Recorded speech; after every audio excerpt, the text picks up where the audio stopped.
Be oedd y prompt diwethaf chdi roed i AI? Oh god.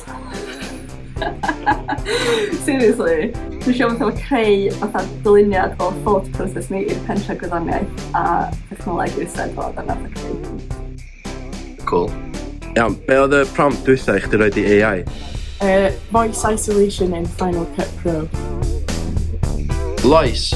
Be oedd y peth diwethaf chdi? Bore da! Bore da, sori. Be oedd y peth diwethaf chdi ofyn wrth ChatGPT? Ne unrhyw AI ar co-pilots ne? Amserau gorau i hadlan i Madeira. Ddim yn asod gwaith. Of course, diolch. Yeah. What was the last prompt you gave AI?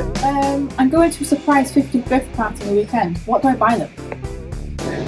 Hiya, Julie. Hiya, Iwan. Be oedd y prompt diwethaf nes ti roed i AI? Wel, nes i ofyn AI, o'n i eisiau gwely'r hatach na hwn, so nes i roi hir pan i'n paent fi ysyml y bed. Be oedd y prompt diwethaf nes ti gyrru AI? Nes i ofyn os oedd Billy Bob Thornton mewn country band. Tro allan Mai. Mai o, ynddi. Ti'n gwybod hynna? O'n i'n gwybod hynna, diolch. Yeah. Bore da. Bore da. Be oedd prompt diwethaf chdi AI? Ti eisiau fi actually checkio? Ti eisiau fi ddallan o'i gyd? Go on, yeah. I want to plant rosemary and lavender in one pot. They're in small plastic pots at the moment because I bought them from B&Q.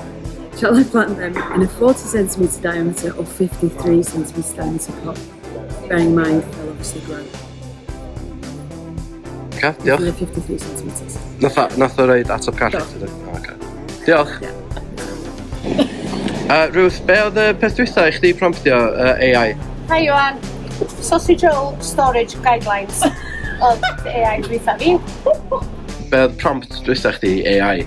Nes i gofyn i AI pryd mae student loan fi am gael ei ganslo. Gret.